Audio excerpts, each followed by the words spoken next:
એક વખત વિચરણ કરતાં કરતાં શ્રીહરિ અને મૂળજી બ્રહ્મચારી ગામ માળિયા પધાર્યા. માર્ગે ચાલતા બેવને 2 દિવસના ઉપવાસ થયેલા. ગામ નજીક આવતા શ્રીહરિ બોલ્યા કે બ્રહ્મચારી, ચાલો આ ગામમાં જઈને ભિક્ષા કરીએ. ત્યારે મૂળજી બ્રહ્મચારી બોલ્યા કે હે મહારાજ, તમે ચરાચરના જીવ પ્રાણી માત્રને અન્ન જળને વસ્ત્ર આપનારા છો ને સર્વના પોષણ કરતા છો.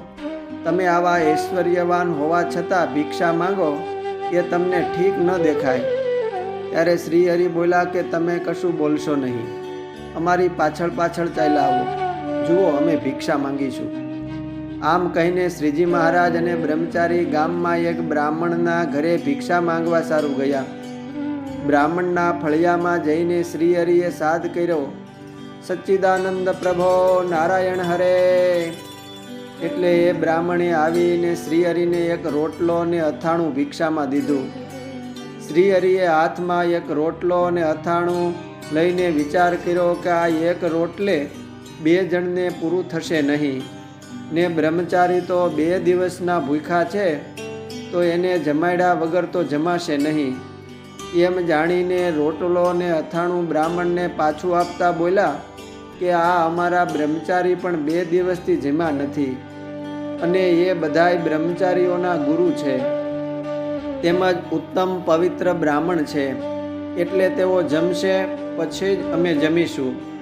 ત્યારે તે ઘરધણી બ્રાહ્મણ 2 હાથ જોડીને બોલ્યો કે તો અમે એને કુલેરના લાડુ બનાવીને જમાડીએ. આમ કહીને એ એના ઘરમાં પાછો ગયો.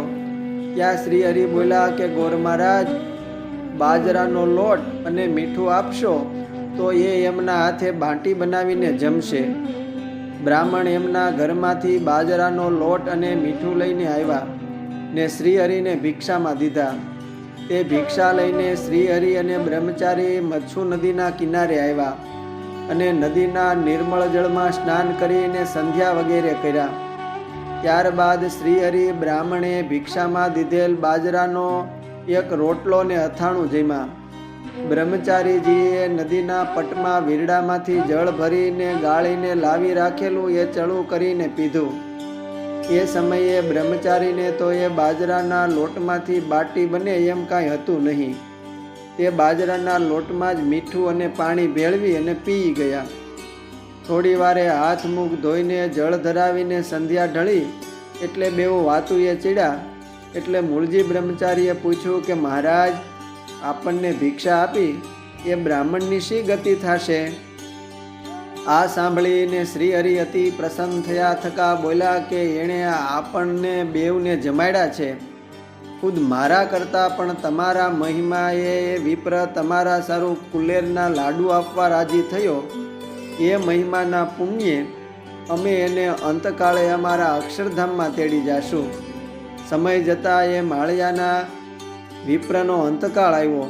ત્યારે શ્રીહરિ એને બ્રહ્મચારીને હારે લઈને પોતાના ધામમાં લઈ જવા તેડવા સારું આવ્યા, અને સૌને વાતો કરતો થકો એ વિપ્ર અક્ષરધામનો અધિકારી થયો. અસ્તુ. જય સ્વામિનારાયણ. બ્રહ્મના ઉપાસક બ્રહ્મચારીઓમાંથી.